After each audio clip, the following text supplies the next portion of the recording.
the archipelago. Radyo natin nationwide. Serving the Philippines. This is MBC Media Group's Radyo Natin Nationwide, a member of the KBP. Radyo natin nationwide.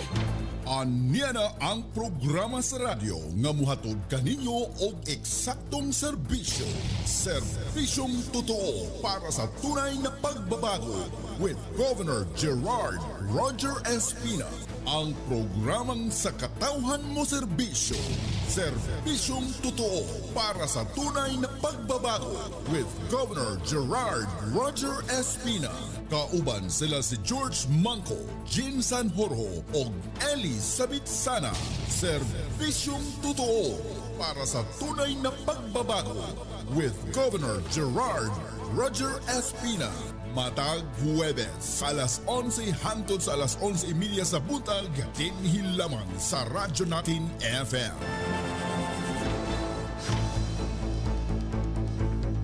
Okay, mga kaigsunan, mayong buntag ka natong tanan. Ani ano sab kita sa atong tulumanon, serbisyong totoo para sa tunay na pagbabago with Governor Gerard Roger Espina. Adlaw karon nga Huwebes sa pitsa 13 sa buwan sa Marso 2025. Mga yun asap kita katahuran sa atong mga kaigsunan, mga biliranon, kutob sa maabot itong Sibya. Sa ngalan ni Governor Gerard Roger Espina ug sa atong PIO head, Attorney Ed Agano, mga yung buntag kanatong tanan.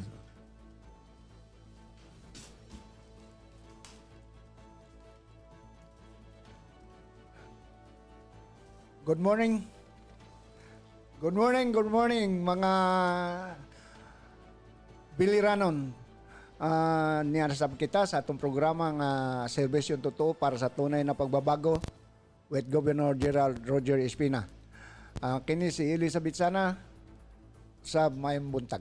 Okay, Sir Eli, mga ilag tagdispensa sa itong mga kaigsunan nga atong kauban nga si Sir George Manco, dili maka-attend karon, dili makauban sa atong programa kay doon na siya 2 days seminar.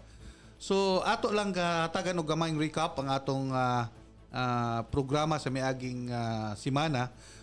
May tungod sa clustering vegetable production, atong nakitaan mga kaigsunan nga dako kinig impact sa atong farming industry. So atong na-interview si Matango farmer Pedro Aproniano Pedro Mataganas Jr. Usa sa mga nominee nato sa Best Farmer Ogmad Award. Kung atong mahisgutan na kahatagan ni siya og dakong kanang pasidungog sa miaging tuig tungod sa maayon niyang performance. So karong buntaga sa mga kaigsuunan na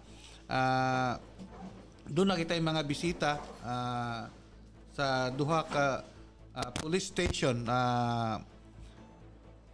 from Biliran Police Station o sa Kabukgayan Police Station. So Sir Eli, ato ipaili atong mga bisita karong buntaga. Atong unahon ang Biliran Police Station, si Police Captain Celestino Christian. Christian Celestino. Good morning, sir. Salamat nga gitagaan mi ninyo og time nga magis mo namo diri sa atong programa.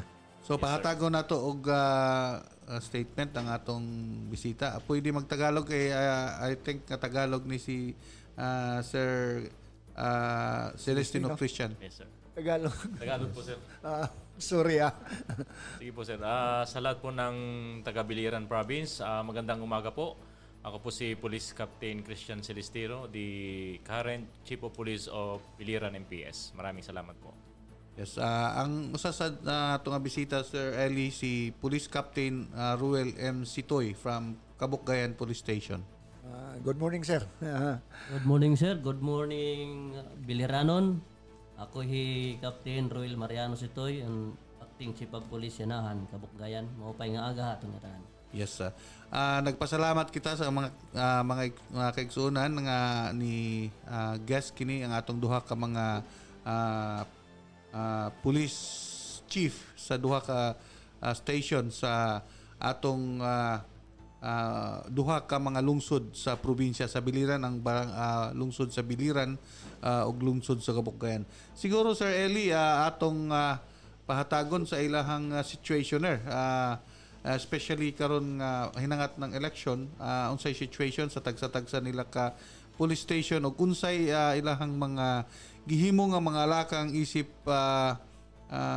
in compliance with the COMELEC orders PNP in connection with the upcoming election. Atong unahon gyapon ang atong Biliran Police Chief Sir Christian Celestino. Yes sir, sana maano mo na kailangan talaga natin yung situation bawat lungsod, no? Bawat bayan kasi Opo, sir. alam mo naman ngayon eleksyon. Hindi natin malaman na bigla na lang darating magiging magiging hotspot o ano. Oh, sir. So dapat talaga mayroon tayong weekly or monthly situation bawat lungsod, bawat Yes, bayan. sir. Yes, sir. Actually, sir, last week po, nagkandak po kami ng Solidarity Pact signing.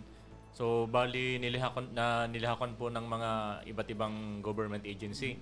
So, nagkandak po kami ng Solidarity signing to ensure that the 2025 national local election will be peaceful and transparent. Okay. Para din po ma-secure natin, hindi lang ang mga botante, pati na rin po yung mga kandidato na tumatakbo sa biliran-biliran po. Okay. So, si Sir Sitoy sa Kabukgayan, unsay situation dito? Ganon din po yung sa Kabukgayan. Last February 26 kami nag-conduct doon ng Solidarity Pact signing. Siyempre to ensure na yung effort ng gobyerno para sa darating na halalan, ma-ensure natin na safe, honest, and peaceful yung mangyayaring election. I see.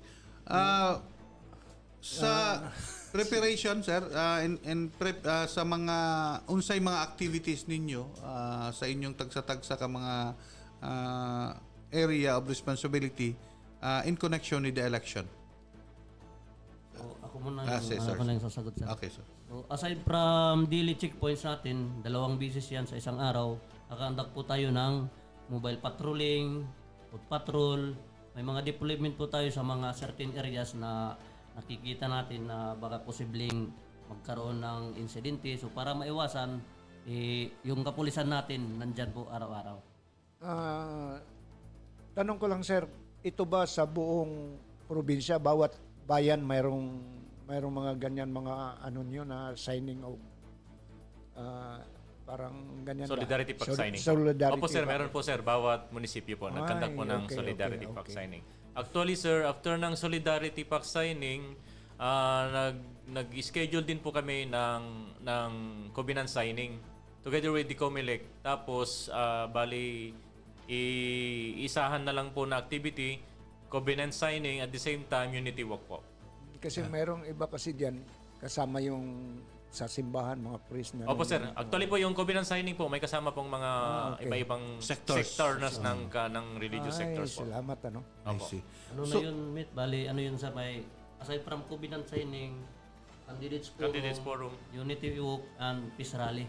Bali, isahan na lang isahan na lang yung gagawin namin na activity para kasi mahirap naman mahagilap yung lahat busy. So, ang schedule namin, iisahin na lang yung activity. So in terms of assessment, sir, in your area, in terms of assessment sa peace and order in relation with the upcoming election, unsa inyong tanaw or assessment sa inyong respective area of responsibility? So far sa Kabukgayan, wala naman tayong nakikita doon na intense political rivalry.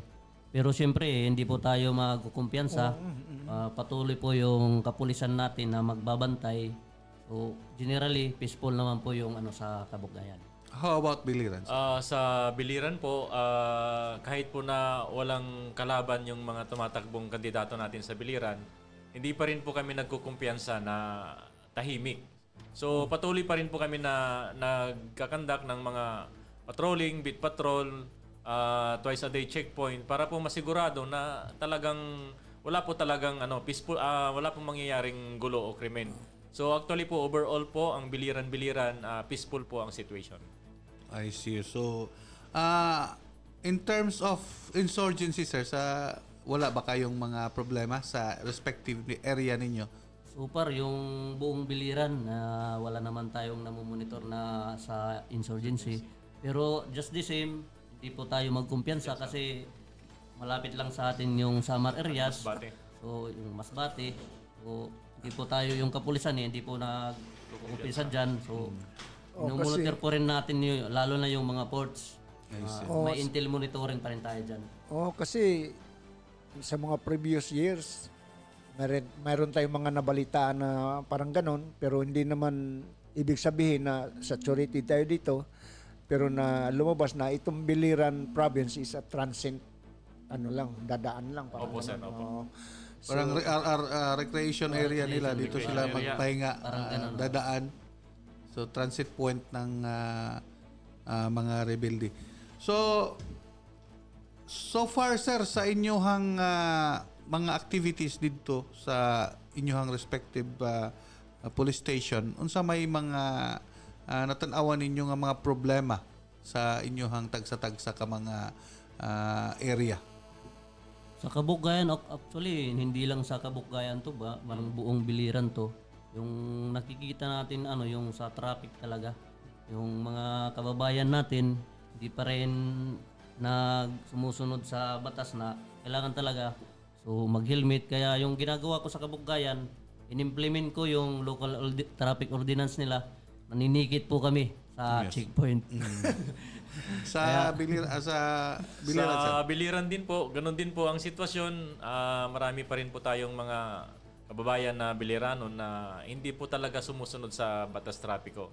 So nag-guidance po ang aming provincial director na i-implement po either RA 4136 or ang municipal ordinance po para madisiplina po natin yung mga kababayan natin na hindi gumagamit ng helmet or pinagmamaneho yung mga anak nila na minor de edad. I see. Ang rin sir natin, concern lang ko diyan sa Biliran kasi dahil sa tulay Opo, sir. Talaga malaking problema diyan, di ba? Minsan yung mga tao kahit four wheel lang dapat padaan natin, minsan meron talagang na nakikiusap pero talagang believe din ako talaga na hindi talaga natin pwede padaanan ng mga... Opo sir, kasi yan lang po ang tanging daanan natin sir. Kapag nagiba ang Biliran Bridge, wala na po tayong ibang mode of transportation kundi yung sa tubig na lang po, barge. Ibig sabihin ko, yan ang natin, yan yung Biliran Bridge. Opo. Yan problema natin dyan. Minsan traffic, minsan yung isang way lang, minsan yung galing doon, minsan galing dito sa... Opo sir. Pero maganda yung ganyan kasi kailangan talaga natin discipline. Opo sir, maganda po. So, pwede kayo, sir, mag-appeal sa inyong mga constituents, especially sa atong mga motorists, sa anong mga appeal ninyo para mas mahapsay, mas manindot ang dagan sa inyong trapiko or sa inyong area of responsibility. Sir, maraming salamat. So, we will take this opportunity na pakiusapan natin yung constituents ng especially sa Kabuggayan na paggagamit po kayo ng motor, sasakyan, kailangan po may lisensya, may helmet. Helmet, protection po yan. Para sa inyo yan, protection po. Kadalasan yung nangyayaring aksidente, may namamatay dahil walang helmet. So, para sa mga Kabuggayanons, mag-helmet po kayo, mag-secure kayo ng lisensya sa LTO. At for your information, nag-conduct po yung provincial director po namin, nag-request ng training sa seminar sa LTO. So, buong Biliran yan, may mga LTO deputize. So, mas mahal po yung ticket nun. Kaya, kung maaari, sumunod na lang po tayo sa regulations ng batas trapiko. Maraming salamat po. Yes. Maraming salamat po sir sa pag-imbita. I will take this opportunity na makiusap sa ating mga kababayan na Biliranon na sumunod po tayo sa batas trapiko.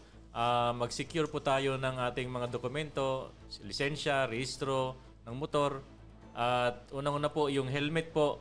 At wag mo nating hayaan yung mga anak natin na magmaneho ng motor, especially po yung mga estudyante pa lang na nakikita ko sa kalsada, nagmumotor, hindi po gumagamit ng helmet kasi hindi pa po talaga nila alam kung ano po talaga yung tama na paggamit sa kalsada habang nagmamaneho. Yes. Maraming salamat po. Actually, yung helmet, ang paggamit sa helmet mga kaigsunan, dili lang na para makalikay sa dakop. That is, ang atong gobyerno ni implementar ni anang maong balaod aron pag-save og kinabuhi.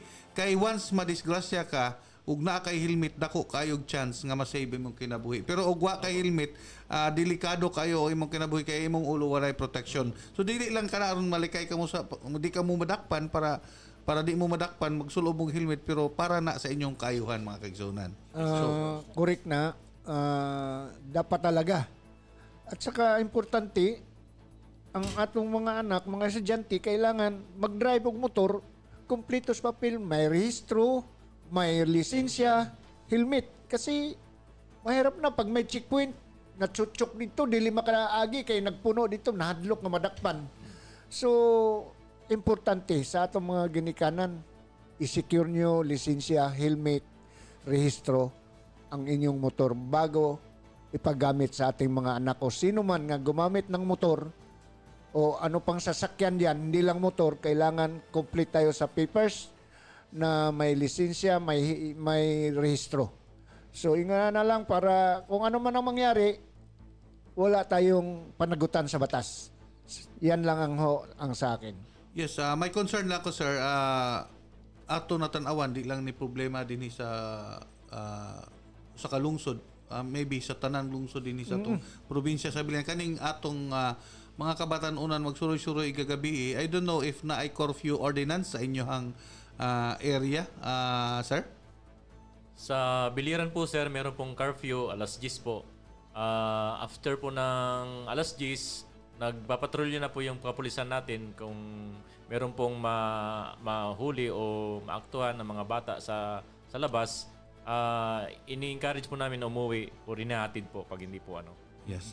Ganon din po sa Kabukgayan, sir. Ganun yung ginagawa ng kapulisan. Papatrolyo po tayo gabi-gabi. At saka minsan madaling araw. Kasi yung kabataan talaga ngayon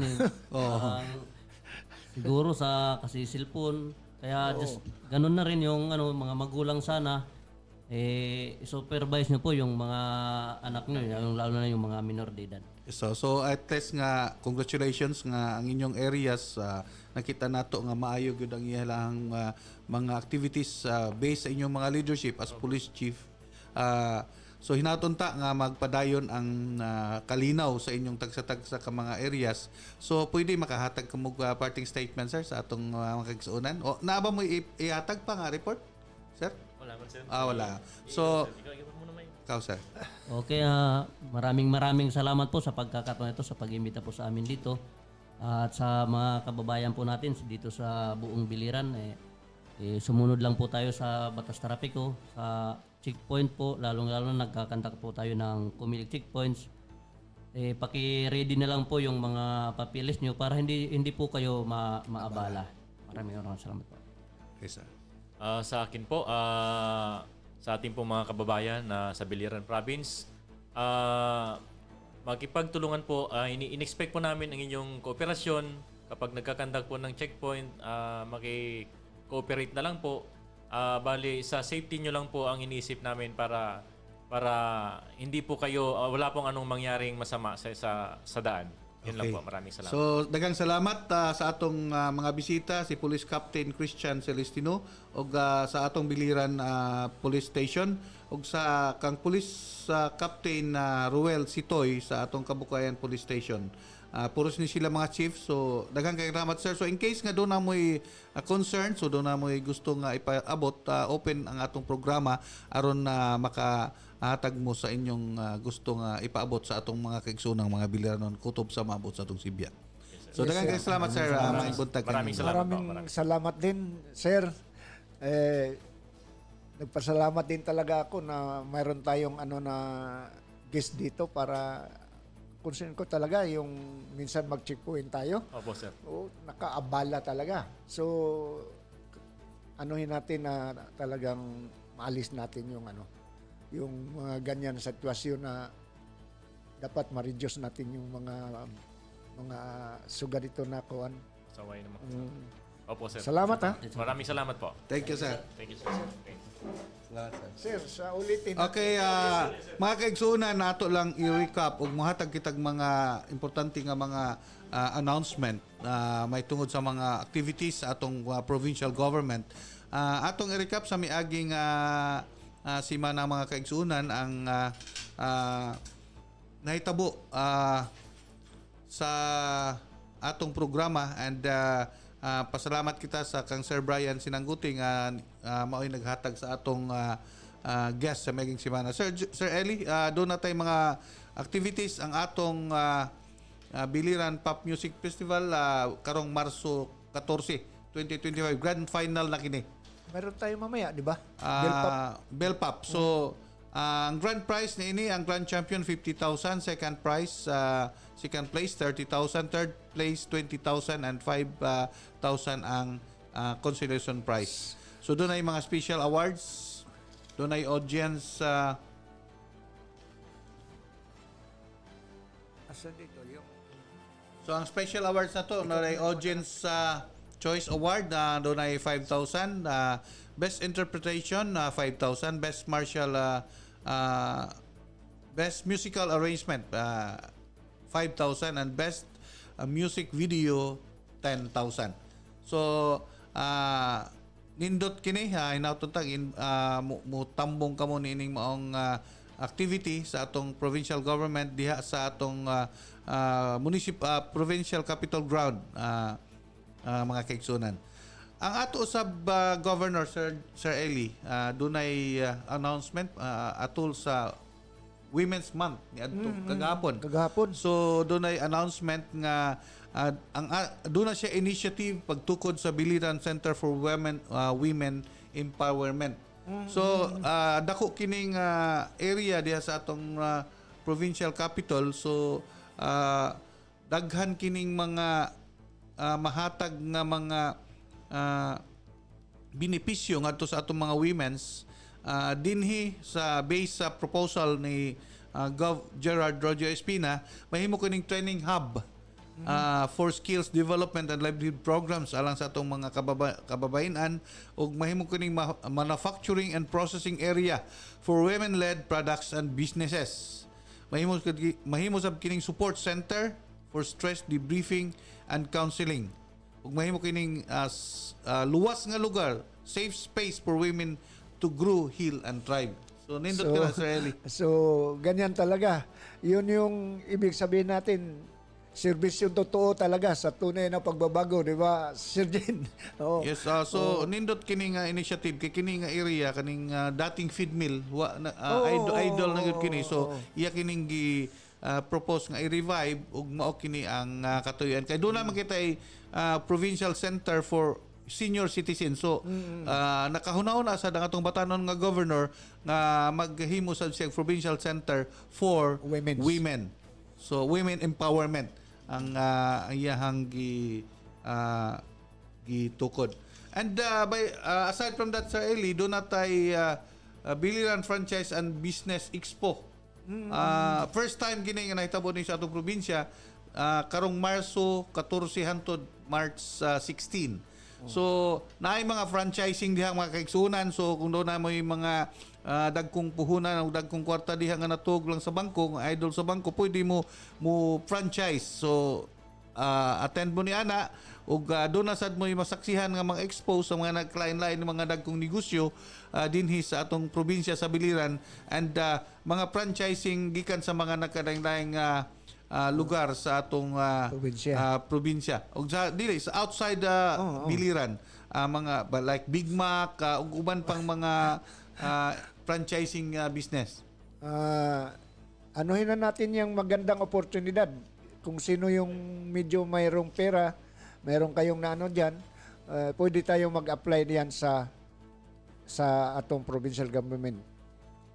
Yes, so ang atong batanon nga governor, mga kaigsuonan, na dako kay hingyap nining especially sa paghatag og mga livelihood og mga maayong mga Serbisyo na. trabaho sa atong mga kaigsuonan biliranon. So that's why nga nahimugso usab kini atong training center, Sir Eli, ni abot dinhi ang atong regional director sa TESDA, si Sir Dan Navarro. So nag-istorya gud sila ni Gov Gerard Roger Espina og ilagay naisgutan ang usa ka bag-o nga app karon nga gihimo ang TESDA kining trabahador. So kining mga kaigsuonan kaning trabahador, inyo kining masaksihan pohon kining app, usa kini ka app nga diin kita kung doon na kita kinahanglan nga ipaayo, kung doon na kita kinahanglan nga services, dito lang ka mo adto sa cellphone nimo sa trabahador nga app, and pwede ka makakuha og plumber, pwede ka kakuha og mga specialty nga. Yes, mga skills, welder ug uban pang mga kinahanglan nga serbisyo nga mahatag kaninyo, and dali ra kayo kay ang pinakaduol nga area nga naay skills pwede na ninyo makuan. So, salamat kayo.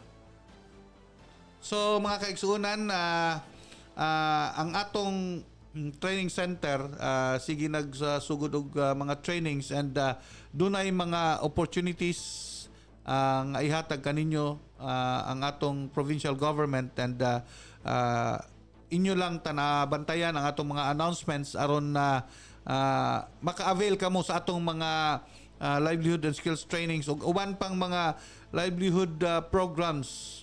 Sa pagkakaroon gani ang atong provincial government nagtabang sa atong mga fisher folks, nahatag og mga kanang motor kanang mga makina sa mga motor bangka kay aron mas ma-efficient pa ang ilahang pagpanagat, and it will also result to more efficient food security sa atong probinsya sa biliran, aside from sa mga nindot nga mga programa sa atong Provincial Agriculture Office, like clustering of vegetable production ug uban pang mga programa nga ni lambo gayod ni patok gayod sa atong probinsya, not only through documentation but naagyod nakitaan ang klaro nga resulta. Like katong miagi nga semana nga ang usa ka farmer naka 1.4 million ang iyang sales last year sa usa lang ka cropping sa 10,000 ka punuan nga talong. So documented ka na, naagyod ka na ay mga proiba. In fact na kuan siya na nominate siya sa Ugmad Award, Best Farmers Ugmad Award. Nga atog yung gihikayat ang mga farmers nato nga kinahanglan magtukod og asosasyon para maseminar sila sa atong provincial agriculture para matagaan sila og suporta nga na tama doon sa panahon kung unsa ang itanom. So yun na magparehistro ta, di ba Sir Jen? Yes, actually ang atong provincial agriculture basta-basta mutabang muhatag og assistance ngadto sa atong mga farmers without assisting them. Kay kung dili sila angayan nga tabangan, kay dili sila capable, dili sila capacitated nga mo kanang tanom ni ana nga kadaghan nga volume, dili sad sila mahatagan. So mga kaigsunan, kung naa kamoy mga problema sa pang-agrikultura ngadto kamo sa gusto kamo assistance ngadto kamo sa atong Provincial Agriculture Office, pangita lang si Sir Brian Sinangguti.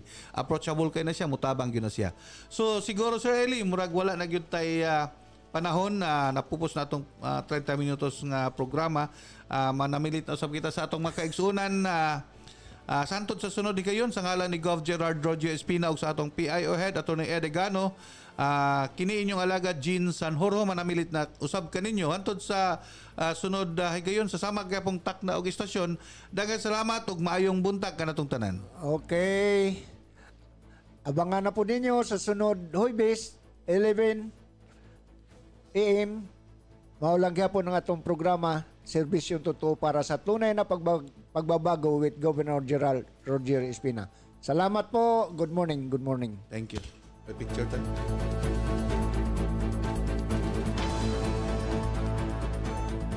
Anya na ang programa sa radyo nga muhatod